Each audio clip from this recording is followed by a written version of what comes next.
Okay, hey everybody, I am excited. This is the first time I've done this, maybe in a long time. But as you know, I am always talking about safety, and April is Sexual Assault Awareness Month. And my goal is always to find a different twist, a new way to talk about safety that's relatable and actionable. And I have a guest today. I am excited. I was talking to Cami about some other business, and she's going to talk about her business. And then, of course, I'm always thinking, what's the safety aspect? Cami lives a different kind of lifestyle, and she's going to explain it to us. She's an RVer. That's what I call it. She's an RVer. I have friends in the business, and I have friends who have RVs. She's going to talk about how she lives safely as she travels the country. But first, I want you all to meet Cami Baker. And Cami, can you tell them about your dynamic, interesting business that every single person here who is involved in a nonprofit that needs to raise money, you need to hear this. Go ahead, Cami. Well, thank you, Tracy, for having me. And I normally have a background on, but since we're talking about RV lifestyle and safety, this is my rig. I got my gypsy hippie bead curtain, and I got my dream catcher and all my peace signs and stuff. So thank you for asking me about the business. So you and I met because we are on a board together for a nonprofit with our dear friend, Connie Meyers. And the reason we're talking about nonprofits and fundraising is because of my book that I sent you to.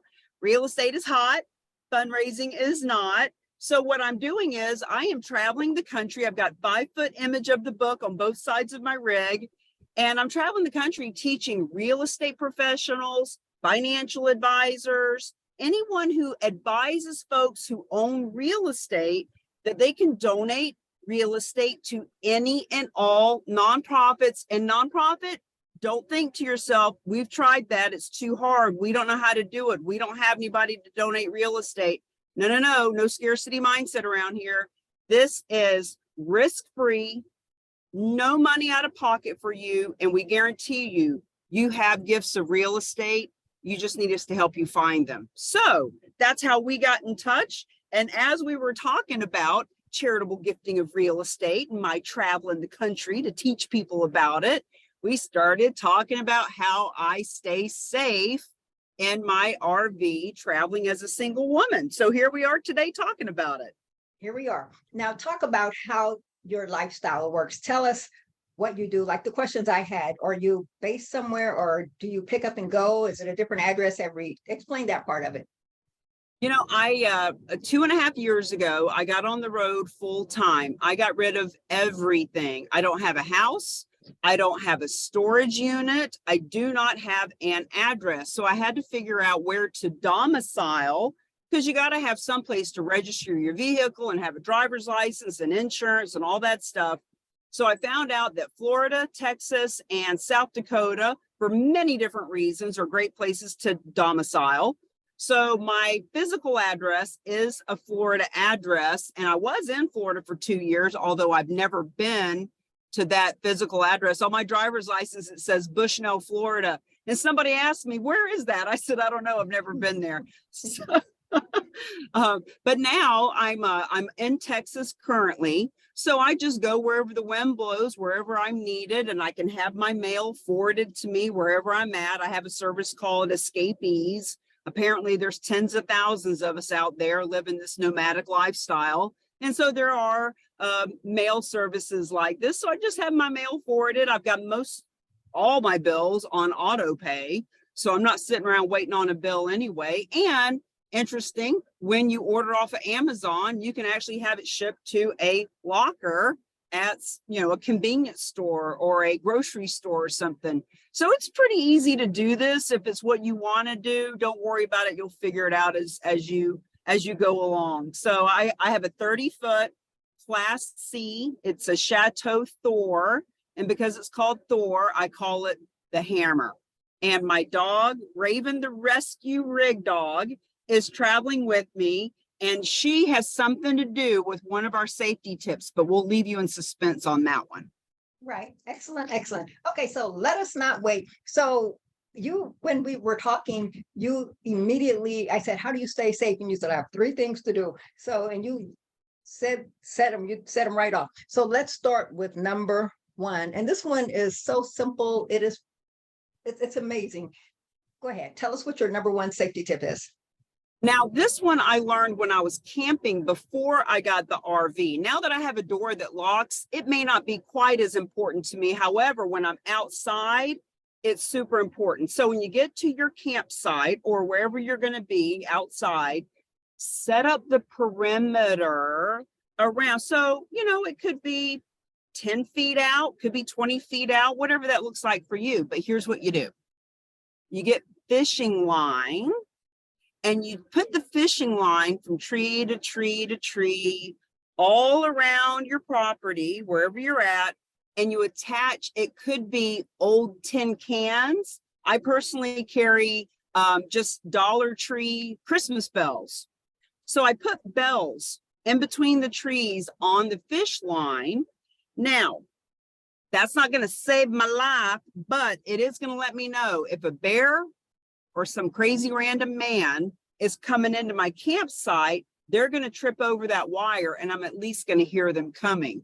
And after I came up with that all by myself, I saw it on a YouTube video that a guy was talking about doing that exact same thing. So I thought it was pretty smart. And you are pretty smart, but two things. One, you said crazy random man. Criminals come in both genders, so let's make sure we're aware of that. And it's brilliant. And one thing that it does, it alerts you that there is someone within your space. Number two, it alerts them that someone's in your space. Criminals are cowards. They want to do what they do quietly with no attention so that they can strike quick and easy. So when they hear that, they don't know what's going on. It increases witness potential, and hopefully they will think twice. So excellent point. And then I wanted to add another component.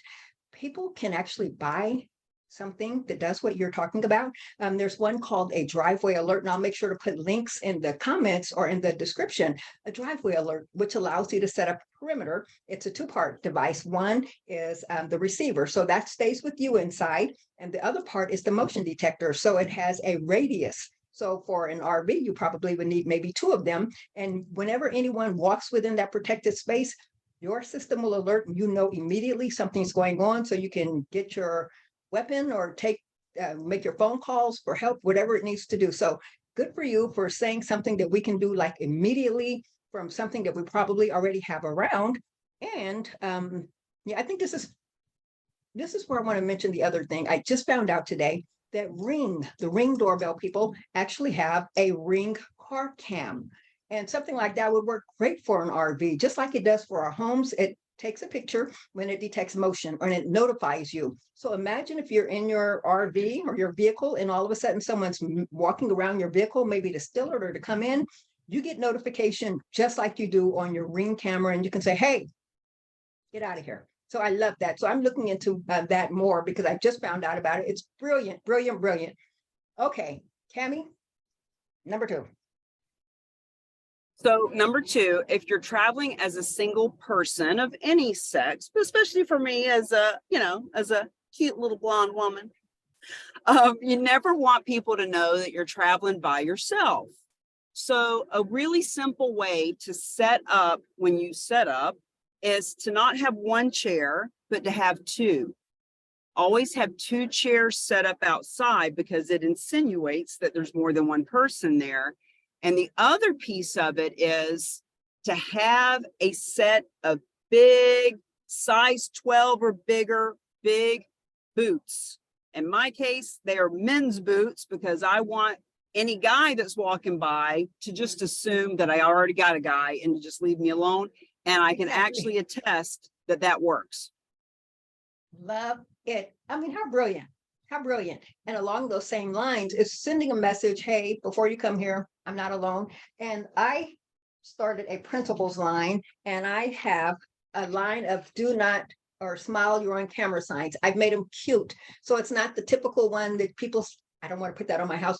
Cute, cute, cute. And there are a variety of styles, modern to floral to traditional to cute. So perfect way to warn. Now, one thing I will say is that you need to be careful and you need to put it where people can see it. That's the whole point of deterring that bad behavior. Let them know that they may be on camera, whether they're on camera or not. Nobody knows nowadays, right? So typically criminals are cowards. They don't want witnesses. Okay, this one is brilliant beyond words. Tell us what number 3 is. Well, in order to tell you what this one is, I have to set it up by showing you Raven the rig dog. Hi, Raven. So Raven the rig dog is 70 pounds. She's a big girl. And when her ears are all pointed up, she looks pretty intimidating. People will literally cross the street when they see us coming. Now, what they don't know is she is just a big old bag of love, and she wouldn't bite a flea if it was biting her. So we were parked behind a convention center about 2 months ago, and the wind was blowing, and I heard something that just got me scared. And of course, I look over at her, and she's just cuddled up under the blanket with me. She's not going to be any help. And I immediately thought, me and the dog, need a ferocious dog sound. Because if somebody outside, like you said, they're cowards. They'll only try to get in if they think it's an easy target. But if there's a big ferocious dog, they're not going to try. So I immediately started Googling on YouTube ferocious dog sounds, snarling dog sounds. So now I have downloaded in my phone, and I've got a speaker that I could move back and forth in the rig if I needed to. Right. So I've got these videos that sound like a dog just snarling and very upset, and they see the dog anyway, and they'll see the dog bowl. But now I can actually turn that sound on if I need to. And now me and the really scary dog, we're protected. I mean, that is brilliant beyond words. I shared with you that I used to own a retail store where I sold safety and security products, and now I still sell some online, like pepper spray and the alarm that I mentioned. And one of the items was called Rex, and it was a little box, and it was a motion detector, and people would buy it, sit it in their house, and if someone approached their property, it would start barking. But I like your idea. You found online a ferocious barking dog, and then most people have a little Bluetooth speakers which would amplify the sound. So if you heard something that made you even question that if someone was out there, how brilliant is it to simply turn on your barking dog, and if someone's listening, they're not taking a chance. And I remember people used to say, I just have a little yipper, a little like a chihuahua or something. It doesn't matter, because the whole point is it's drawing attention, and criminals don't want attention. And who wants their ankles bitten? We used to have those. So who wants their ankles bitten? So you are absolutely brilliant, if I may say so myself. So what else? What else? I'm trying to think. So you live free, and you're not worried. You don't live in fear because you've empowered yourself and you keep yourself safe. So what would you say to someone who's thinking about that RV lifestyle, or who's living it now? Probably the number one thing that you keep in mind to keep you safe and allow you to be free and not live in fear. You know, when people ask me that, I always think, you can be attacked at your apartment, in the nicest neighborhood in town, in the grocery store parking lot, and you can have the best experiences in all those places too. It's really not where you go, it's your awareness of your surroundings. So, if I'm parked in a truck stop parking lot, for example, just for a couple hours to sleep, I'm a little more on alert, and I certainly don't sleep very good. I'm just getting a little bit of rest. But when I'm in an RV campground, I feel really safe there. And so it doesn't really matter where you are. If you're aware of being aware of your surroundings, friends, don't be walking around with your earbuds in, looking down. Especially if you're alone and you're in a parking lot at night, you just got to be aware. And here's a little tip. I have always been the kind of person who walks with purpose.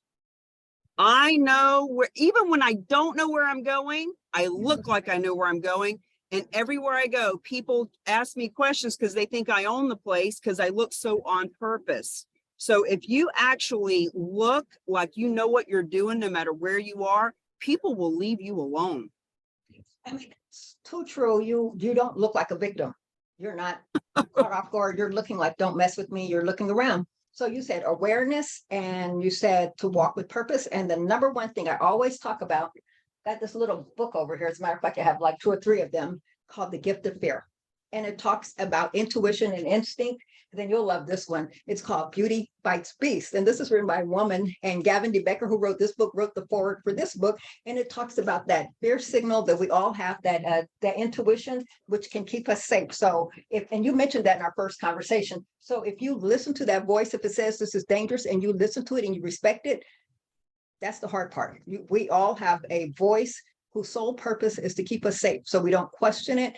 We don't doubt it. We listen to it, get out of that situation. And then if necessary, we can deal with them, apologize, whatever, but listen to the voice. And I think that's kept you safe. Okay, so here's what we're going to do as we wrap up. One thing that I've done, everybody's talking about AI, cybersecurity, and deepfakes. I wrote a book with the assistance of artificial intelligence. I wrote an ebook about the cyber dangers of AI, deepfakes, as well as artificial intelligence, chat GPT, and the dangers that people don't think about. So people can request that. I'll put a link in the description. And, you know what, Tracy? Huh? We need to do another episode on safety with online dating. Oh, I'm gonna put a pin in that, but I am embarrassed to tell you, I became an expert at finding fakes with online dating. That's another episode. we're doing it. We're doing it. And then with the AI and the deep fakes, that adds a whole nother level of who you're talking to. If you're talking to a real person or if it's a deep fake, we're doing it, Cami. Let's do it. Okay, so let me put Cami's book back up again. Cami, hold up your book. If you are involved in fundraising for any kind of organization, real estate or not, if you have a house or know anyone with a house who wants to support an organization with money, you must read this book. I'm going to put a link in the description. Okay, I think I am done. I've talked enough, and I think you've gotten all the message through that people can live safely and be empowered and not worry about being in fear. And you've given us some great do-it-yourself tools. I love every single one of them. So everyone, if you want to comment, and let's talk, and I'll tag Cami so that she can hear. Thanks everybody for tuning in. Everybody stay safe, everybody. Bye-bye.